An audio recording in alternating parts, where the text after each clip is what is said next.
some people? It's been a hot minute in here, but I couldn't have come in earlier for one reason or the other. I've been in the middle of a lot of transitions and quite a couple of new things. I hope you're keeping well. I hope you're keeping wholesome. You're keeping it wholesome. I hope you're happy. I hope you're loved. Today is Valentine's Day when I'm recording this. In case you haven't noticed, I'm wearing the color of love. Happy Valentine's Day. I hope you got your flowers or your song or your sweet little notes or a hug or a smile or just something to remind you that you are loved, that you're enough, that, yeah. And in case you haven't, this is my message to you. You are enough. You are loved. You are worthy. You are just everything good. Everything. I want you to remember that. And if you're single, I came across this. I came across this soundtrack in Georgie Durango's post today saying that you're just single, it's not a crime, it's not your fault, you didn't kill nobody, you're just single. Remember, even Jesus did not have a val, so relax, single lives matter. Anyway, let me get on to my thoughts for today. And my thought for today is how you should be in such a state of self-awareness to recognize when people are projecting onto you, and to be self-aware enough not to react every time someone is projecting. My Valentine's Day started so dramatically melodramatic,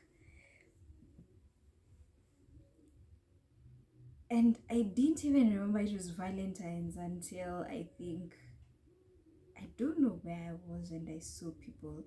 Oh, when I was walking later in the morning and I saw people had set up a makeshift shop with roses and stuff. Anyway, back to my story. So today morning, Valentine's Day, 14th of February 2023, I had a very melodramatic experience. And just a disclaimer, I'm just going to tell my story and how you interpret it, how you see it is your opinion. You're entitled to it, but this is also my opinion and I would like to share my thoughts about it. So today in the morning, 14th February 2023, I woke up bright and early, well rested, ready to take on my day. And where I live, there are two options to get onto the main road. You either walk a longer route to get to the bus stop, or you climb up some stairs, uphill stairs, quote unquote, to get to the bus stop. What do I do? Because I like to save time, I use the stairs to save time and also to keep fit. I use the stairs, the shorter way to the bus stop, and the harder way nonetheless. Today in the morning, I used my stairs, got up on the road, and was just waiting for to take a bus or a matatu. work. At some point, I turned back just to make a cursory glance. I turned back and I saw this elderly person, Caucasian, walking. I didn't really think much of it. I thought he was walking the long way and that would be it.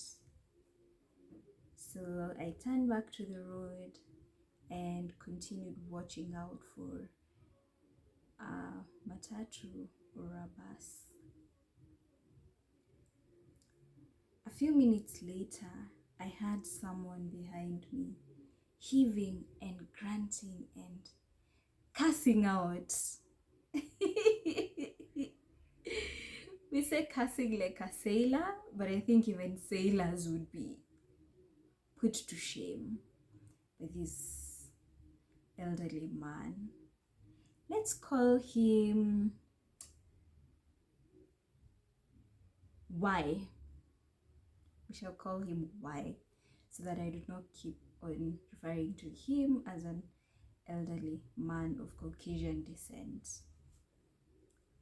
So I turn back and Y is really cussing out. I'm confused, I'm torn. I don't know whether to ask if to give him a hand or what to do. He clearly needed help, but he was cussing and I decided to stand by just in case he reached out for help. There was also another lady 2 or 3 meters across from me and she seemingly was also in a similar state that I was. Her body was angled towards the old man but not doing much to get down and pick him up and give him a hand. He had not fallen. At some point he slid a little bit and I remember both of us as well as a lady who was behind him just saying so sweetly, "Sorry." Then I thought, this is it. So as I was stepping up to go and ask if he needed a hand, I was still scared. I mean, I'm not used to people cussing out. Anytime someone is cussing, something blocks in my ears. Same thing, if you shout at me, we cannot have a conversation or I just block you out. So as I reach Y, he stops, plants his hands on the ground, looks up to me and goes, "Oh no, I can't cuss on my channel, sorry." He plants his hands on the ground, looks up and tells me, "La la la, la la la la la la la, you cannot help an old man? What is wrong with you?" And I'm like, excuse me? Anyway, I swallow my ego and give out my hand. I help him up onto the road. Well, the least I would have expected was silence. The worst would have been silence. But no. Y did not stop there. He comes on to me almost like he wants to be violent and he goes again, "La la la la la, la la la la la la la la. How old are you?" "I'm 74. "And how old are you again?" "Your parents did not raise you right. You Kenyans, God save you." I'm just holding my bags like, wow, I don't need this right now. I think the worst of it has passed. But why just keeps coming back and coming back? At this point, please note I'm not engaging him, but he keeps on coming back to me. And he moves from I cannot help an old man like him to I was not raised right.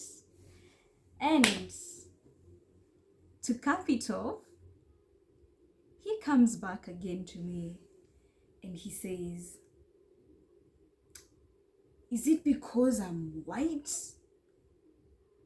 You don't want to touch my skin. Is that so? It means you're that word. I don't. Okay, I'll just say it means you're racist. You're racist. And then he goes on, curses me out. I cannot even repeat the curse words that he was using. And trying to tell myself, relax. One of the ladies behind me tells me, this old man should have used the long way, surely. I look at her and nod, and then she tells me, just relax, don't talk, don't engage him, don't talk to him. Like, okay. But why comes on to me again? All this time, I'm not even engaging him. He comes on to me again and he goes like, your parents did not raise you right. I can excuse a lot of things. I didn't even want to excuse his bad behavior and his rude and abrasive, entitled nature, but I was willing to just keep my cool for the sake of maintaining the decorum and everything. But the moment he kept on dragging my parents into this, I snapped. But this lady, bless her soul, if you ever watch this, bless your soul, she kept on telling me, no, relax, just don't engage him, don't engage him. I did not engage him, but I had started walking up to him to tell him, hey, you have no right to talk to me how you're talking to me right now. I am not obligated to you.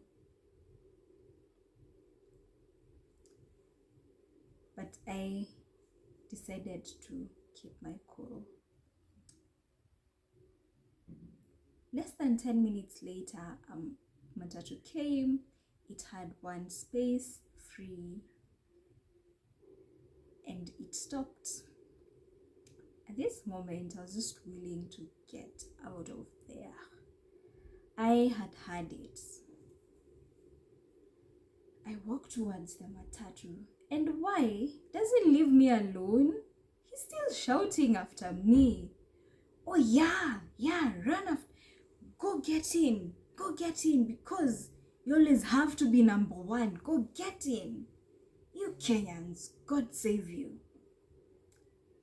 As I was getting into the Matatu, I don't know how it escaped my mouth, but it's the thought that I had kept on thinking this whole time, that why was cussing me out and shouting at me. I just turned and told him, you miserable old man. Then I got into the Matatu and it drove off. As it was driving off, I could hear some passengers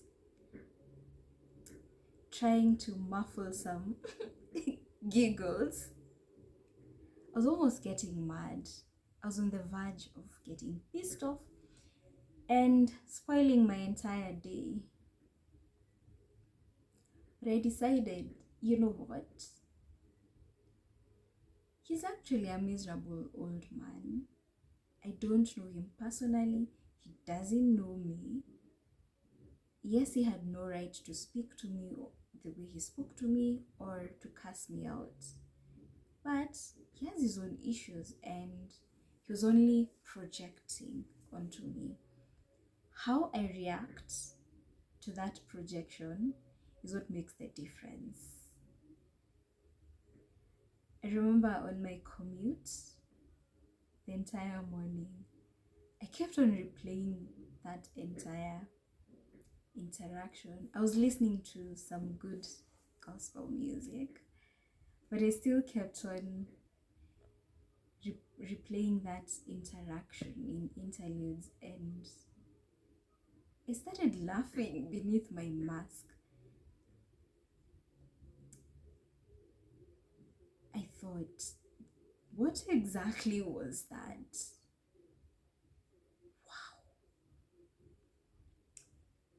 I shared this story with my friend and they were equally shocked. And then they told me something that I hadn't quite thought about. They told me, perhaps the people in the matatu thought you and Y are in a relationship. The typical old Caucasian and young African. Yeah. So she tells me perhaps that was the impression in the minds of these people, that you two are in a relationship and you're just having this fight on the morning of Valentine's Day. And I thought, you've got a point. Perhaps all those people thought, yeah, she's just his girlfriend or partner or something, and they're just having a fight. And perhaps that was why even some people were trying not to let out their giggles when I told him, you miserable old man, as I got into the matatu. It's added a new twist to this entire situation. But I've been thinking about it the whole day, and I cannot help but draw lessons. I draw lessons from everything and from the tiniest of interactions. Though, granted, this is not a tiny interaction. The first lesson, of course, is you're in control of how your day goes. You are. I'll tell you what, I was on the verge of getting really pissed off. I would have started my day extremely pissed off, thinking really mad at this person, at this Y, asking myself, why would he address me like that? I would have started thinking about, did my parents really raise me right? And they did a stellar job of raising me. Thank you, mom and dad. I love you so much. Thank you. You raised me right. Or would I have asked myself if I'm racist? I was on the verge of really taking my day from 100 to 0 really fast. But by the grace of God, I did not. I didn't. I recognized what this situation was, and I chose to react differently, to just shake it off like a duck getting out of water. Shake off and move on with my day. I went on ahead to have a really beautiful, productive day. Even though I did not get roses, I've had one of the most amazing days in a long time. Second lesson is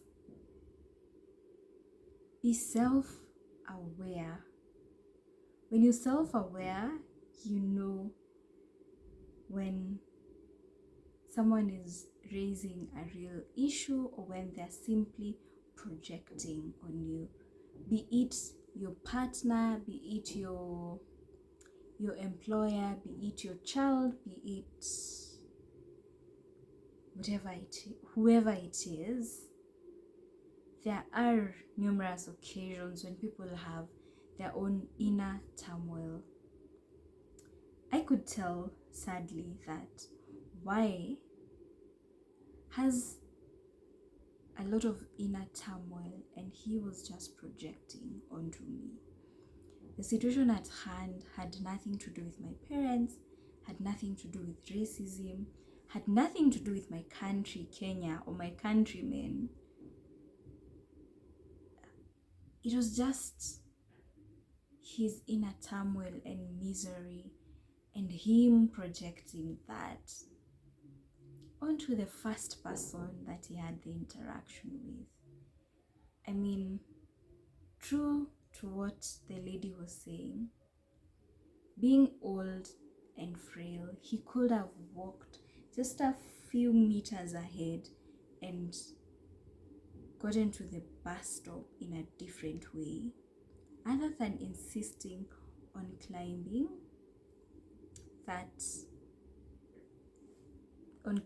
the stairs, quote unquote. That's the thing. You have to be self-aware. You have to know yourself, know your strengths, know your weaknesses, know yourself enough to understand how others relate to you. That's my second lesson. My third lesson, it doesn't matter what people think about you. Honestly, it doesn't. You do your thing.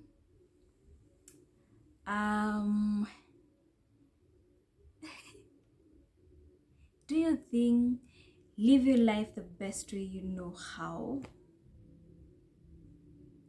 If I put it in my mind that the 13 people in that matatu are people I might likely meet over the course of time, owing to the fact that we use that route, or before I get my car. God willing, that's a prayer point, and I'm not ashamed or afraid of putting it out there. It's people we are likely going to interact with over a couple of months or whatever time it is. And perhaps they thought, I am wise partner. But does it change a thing? What they think about me? No. Does it change my character? No. Does it change my upbringing? No. Does it change my ethos? No. Does it change anything? Does it matter what they think about me? No. What matters is that I live my truth and I just do my thing. Honestly, it doesn't matter what people think about you. My fourth lesson is that people are going through a lot. And I'm not saying this lightly, even though I'm laughing. I've had an occasion to chat with someone later on in the day and share the incident, and they told me they know the person and that the person, that Y had bought a really huge bottle of alcohol, and it's like he was going to drink away his misery, and it's likely that in the morning he was still hungover or high or something of the sort. Generally, everyone is handling their own stuff, but that is also not an excuse to be a jerk or to be rude or just to treat others awfully. Being that everyone is handling their fair share of Issues means that you also do the work to handle your problems and your issues in a better manner. I also have my fair share of problems, my fair share of issues that why might not have known. Why did not know how I woke up in the morning, whether I had even eaten breakfast or whether I even had breakfast to eat. Why doesn't know what kind of family I come from? Why knows zilch about me? The point is be aware that of the fact that everyone is dealing with some demons, everyone is dealing with something, so that you can extend more grace to them, and more so that you can also be self-aware enough not to project your issues onto others. My final point is, and this is, I'm not in any way blaming myself, but I'm looking at it from an objective point of view. The fifth point is look around you and see who needs a helping hand. Offer the helping hand, even when they do not ask for it. Just offer. Sometimes people have really inflated egos, and not just people. I think each and every one of us has that little sense of pride that you do not want to ask for help, or you don't want to admit that you need help or that you're vulnerable. And my guess, I could be wrong, is that Y was in this situation. He was struggling to get up, to climb the stairs, but his pride would not allow him to ask me for help. Help is always available.